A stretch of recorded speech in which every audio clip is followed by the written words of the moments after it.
I busied myself to think of a story which would speak to the mysterious fears of our nature and awaken thrilling horror. One to make the reader dread to look around, to curdle the blood, and quicken the beatings of the heart. That is the quote which opens the movie that I am reviewing today. The Kenneth Branagh directed, Francis Ford Coppola produced adaptation of the Mary Shelley classic novel Frankenstein. And this actually carries the title, Mary Shelley's Frankenstein. Now, after, of course, the classic 31 film, this was the first adaptation of the film I was introduced to. It was on TV and all that. I watched it and I loved it. Then years later, I rediscovered it, and I got it on DVD, which sadly, this DVD is bare bones. Not only a trailer. Not even like a commentary by Kenneth Branagh. Not even a making-of feature from back in the day. Bare bones. I'm like, you would think with Francis Ford Coppola being the producer and Kenneth Branagh being the director, and with big names in the film like Robert De Niro, Helena Bonham Carter, Ian Holm, John Cleese, even though he's a small character in the grand scheme of things, you would think that this would have at least a couple minor features, but no. Hopefully that's remedied one day. But anyway, out of all the Frankenstein films, this one is probably the closest to coming to adapting the plot, at least that I've seen, and at least the theatrical films. I hear the one TV one is actually a little bit closer, but I can't really speak of that at this time. But of the ones I've seen, this is the closest. Probably second would probably be Bride of Frankenstein, the second of the James Whale ones, but that one does it more with tone and less with plot. Now, like I said, it's closest, but it does make some changes, which I will talk about as I talk about comparison. Now, this movie was made a little bit after Francis Ford Coppola's Dracula film came out, with that, which that's another video to do, but I do like that film. And of course, not that long after, we got the werewolf film Wolf. So they were doing other adaptations, and of course later in the decade we got the remake of The Mummy. So they were doing other stuff, you know, redoing some older films and all that. Would have been interesting if they had done The Wolfman then. Would have been very interesting to see that, but, you know, whatever will be, will be. Now, I find it interesting that Francis Ford Coppola only produced this and didn't direct it, but I guess he's like, oh, I already did Dracula. I've heard, but I'm not sure, that he actually wanted to cut the first half of the film, which I think would have been a mistake, because I think the first half of the film builds up and lets you know who the characters are, and then you actually feel for, at least Victor, sort of, when his mistakes start to undo his world, which is part of the point of the novel a little bit. Now, the novel, I can tell you, as I've read it, is a very interesting work. It's slow to begin, and maybe a little bit difficult to get into because of its language and all that, but it is a very interesting novel. It was actually assigned to me in 12th grade, and because I also TA'd for another English teacher that year, who also taught 12th grade English, I got double duty with it. I got to do it in my own class, and I had to correct papers they were doing with it, and also listen to lectures about it, so it was very fun. And of course, my own teacher, Mr. Larson, even showed this movie, so, another way. He also showed Young Frankenstein, so, you know, double duty. Now, now the novel goes into that whole gothic, romantic, gothic, I guess, genre, something like that. But it's also considered a semi-feminist work, which I don't know how many people consider it that, but I could see, after reading it a few times, why they consider that, because it's like saying, hey, look, man can't create life, look what happens. Maybe that's just a more modern interpretation, but I can see that. In that interpretation, you could actually see in this film. Not as well, but you can see it. And if you ever get the chance, I do recommend reading the novel. Now, the plot of the film is that it takes place right before the beginning of the 19th century. 1794 is when it starts. And like the novel, it starts with a Captain Walton who is trying to reach the North Pole by boat with an expedition. They get stuck in the ice. He wants to go, but he doesn't really care if people die. And we see one of his men dies, and his first mate tells him that the crew are on the verge of mutiny. Now, when they're stuck in the ice, they see a man approach, and it turns out to be, of course, Victor Frankenstein. And he talks with the captain. Now, it's short. This before I go on, I have to say a lot of the events that translate from the novel are abridged because a lot of them go on forever. Like, for example, the opening scene in the novel is a lot longer. Victor and him become friends before he starts talking about it, and the whole movie is basically him monologuing over it. The movie kind of hints that that's the case, but not until the end. But a lot of the scenes that translate over, or some of the events, are abridged, which I guess for some people might be a little bit of a pacing issue, which I'm guessing that's why when critics initially looked at this film, they noticed problems like that. I guess I might as well talk about this. On Rotten Tomatoes, it has a 53 with the audience and a 44 with the critics, which I think that kind of tells you what I mean by that with the pacing. As having read the book, it doesn't bother me, but I'm like, really? It bothers them that much? I agree more with the IMDb score, 6.3. I know I usually bring that up at the beginning or the end, but I had to bring it up here when I brought up the pacing. Now, Victor tells Walton of his life, starting with a little bit of his childhood in Geneva, where he's the son of Baron and Caroline Frankenstein. And we see a brief scene where they adopt a girl named Elizabeth, which I'm going to get to this a lot later, of course, like I mentioned, it's a lot longer in the book. And she eventually becomes the love of Victor's life, which I know that's like, okay, they adopt her and she's basically raised to be like a sister, and yet they become lovers. It's a little weird, but I think for the time that the movie takes place in, I think it works. If it was now, it'd be like, you made out with your sister, man. Who the heck do you think you are? What do you think your sister is, Angelina Jolie? Now, years later, Caroline dies while giving birth to Victor's younger brother, William. And, of course, because of this, traumatic experience, Victor decides that he wants to figure out a way to prevent people from dying from stuff like that. And he's grief-stricken over it, as you can probably guess. Years later, he goes and attends the University of Ingolstadt. And, of course, he's kind of berated by his professors because of what he chose to read and some of his outrageous ideas. Especially when he brings up, we don't know where life begins or where death is, the whole difference there. And as one of his professors tells him, what you are suggesting is not only illegal, it is immoral. Which, I guess that's one of the underlying themes of the story is, how do we know where to draw the line? And to steal a line from Jeff Goldblum, they were so preoccupied with whether or not they could, they never stopped to think if they should. It's that. Kind of that same thing like Jurassic Park has a little bit, but in a different vibe. And of course, that's the whole thing about his clash with the professor and all that. But of course, it's not a total loss. He finds one friend and a fellow student named Henry Clerval, which this is another one minor deviation from the book, which I will get to in a bit, and a Professor Waldman. Waldman apparently had also had thoughts like Victor earlier in his life, but he stopped because his experiments resulted in an abomination after he tested it once. And eventually Waldman dies. I'm not going to go into it. Victor inherits his notes, and that's where his experimentation continues, using his own ideas and some of Waldman's. And of course he eventually creates a monster, or a creature, depending on whichever word you want to plug in there. And of course, at the time he does it, cholera breaks out. And of course, due to his work, Victor has ignored his own health, food and all that, it kind of hints. And because of this, he has pneumonia, and the monster escapes after he brings it to life. He assumes the creature dies because of the cholera, but he's wrong.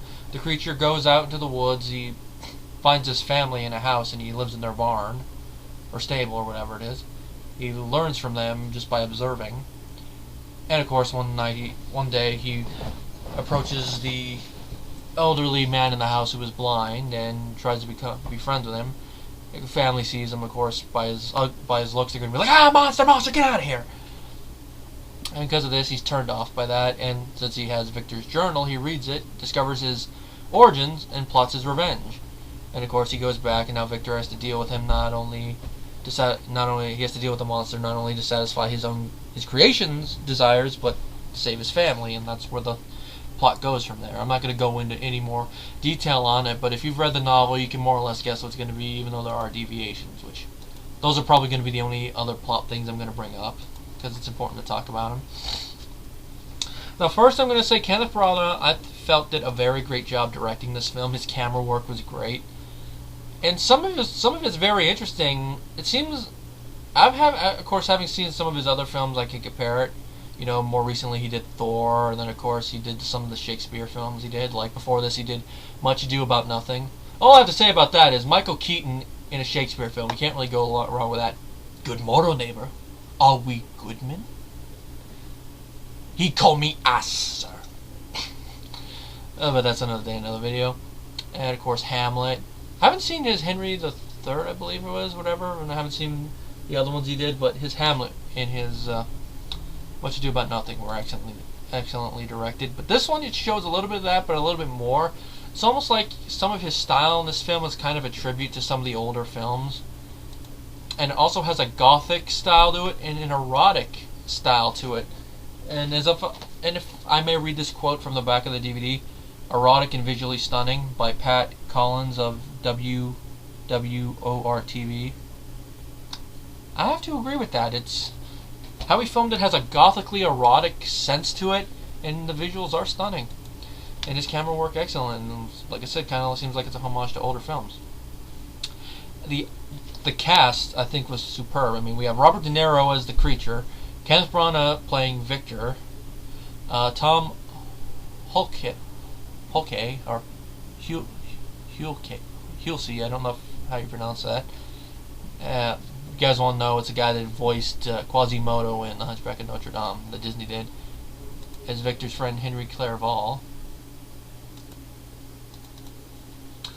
Helena Bonham Carter as Elizabeth, Ian Holm as Baron Frankenstein, John Cleese as Professor Waldman, Aideen Quinn as Captain Walton, and Richard Beers as the grandfather.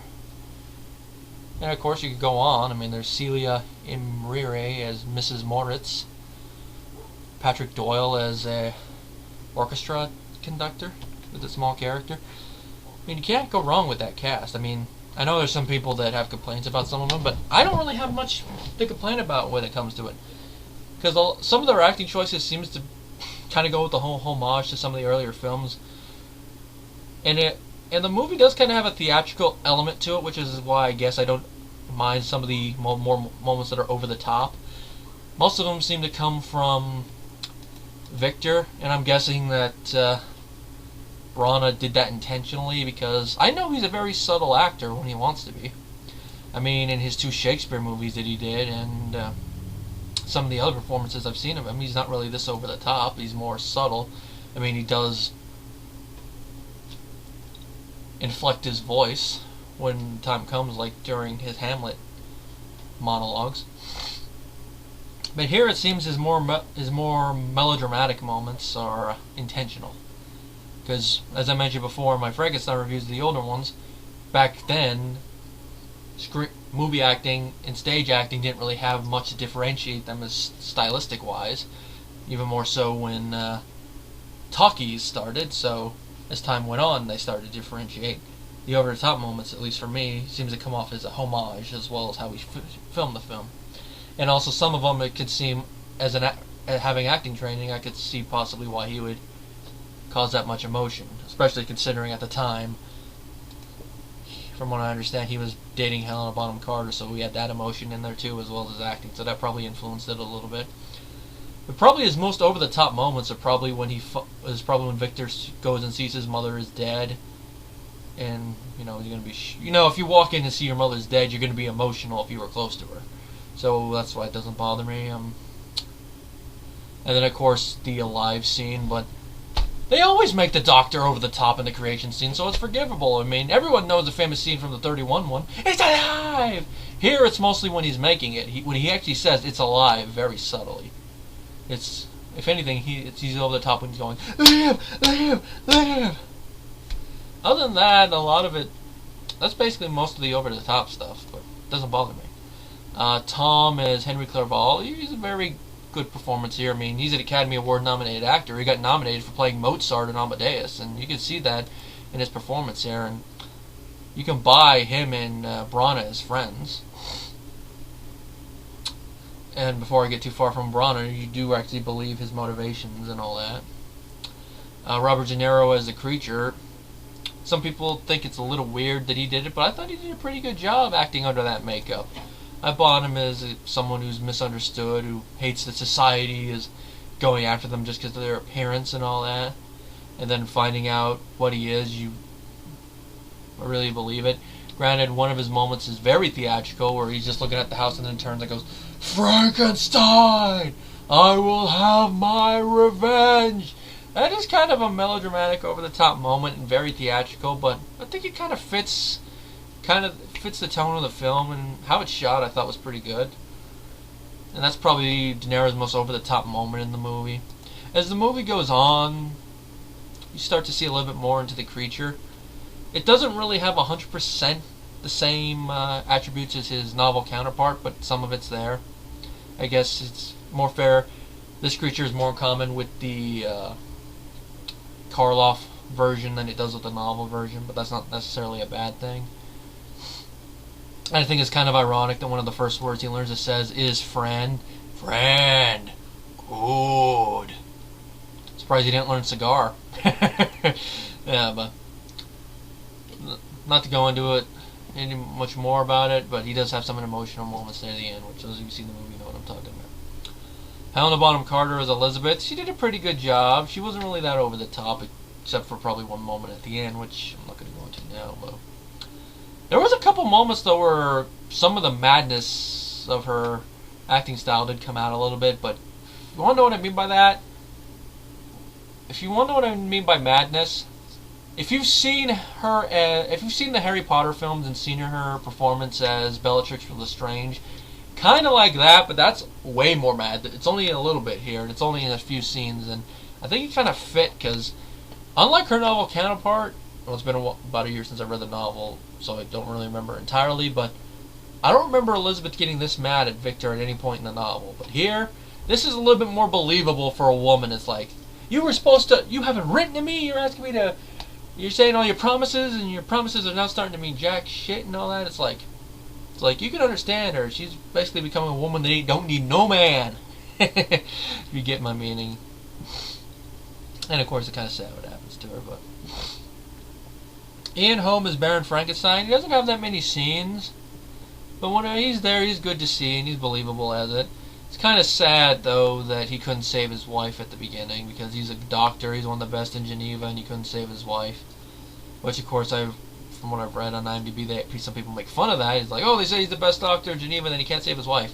Even the best at what they do make mistakes, or can't do everything. They're not all powerful. Somewhere Anakin Skywalker is saying I should be. John Cleese is Professor Waldman.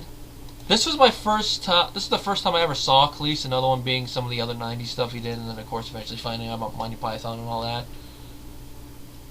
And I have to say, he did a very good job here. If you didn't know this was Cleese, you probably wouldn't be able to tell it is him, because he's not using his normal acting voice, and of course the additional hair and all that.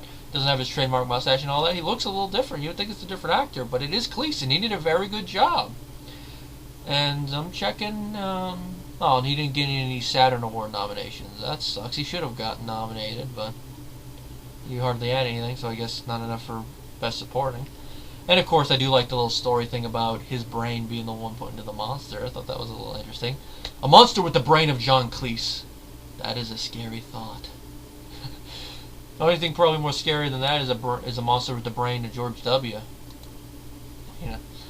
And that's about it, I think, that I should go into, because the rest of it's just minor acting ones. Everyone else did a good job for what they had to do. And I did like the movie had a lot of mobs in it. I thought that was very interesting. Kind of fit the time period. I mean, it's around the Age of Revolution, so it makes sense. Around the same time as the French Revolution, about a decade or so after the ending of the American Revolution, so it made sense. Now, the score for the film was also excellently. It has that it goes with the whole gothic feeling of the movie, and it was done by Patrick Doyle, which I'm going to see real quickly what else this guy has done real quick. Okay, that doesn't surprise me, actually. Apparently he did the score for Thor. That doesn't surprise me that Branagh would bring him back. He did the score for Rise of the Planet of the Apes, Jack Ryan, Brave, The Last Legion, Igor, Nim's Island, Harry Potter and the Goblet of Fire, Bridget Jones's Diary, A Little Princess, Sense and Sensibility, which he got an Academy Award nomination for. He also did Branagh's Hamlet, also got an Academy Award nomination for that. For this film, he got a Saturn Award nomination. The year before this film, he did the score for Carlito's Way and Much Ado About Nothing. The first score he did apparently was for the children's show number 73. Hey, he also did Henry V. I'm guessing this is the Branagh version, so I'm just going to double check. Yep, it's the Branagh version. Yeah, he's the guy that Branagh uses. Just like Star Wars has always used John Williams and Tim Burton always uses Danny Elfman, Branagh always uses Patrick Doyle, and he probably should. Now, is there anything else to talk about? Probably some of the differences I noticed between the movie and the novel. Which, of course, for those of you, I probably don't think I have to say this, there are going to be some spoilers here that I haven't talked about yet, so if you want to stop the review now until you've actually watched the movie, go ahead. My rating for the film is 4 out of 5 stars, and if you are a fan of Frankenstein movies, I recommend it. Now, I'm going to give you probably about 7 to 10 seconds to stop it.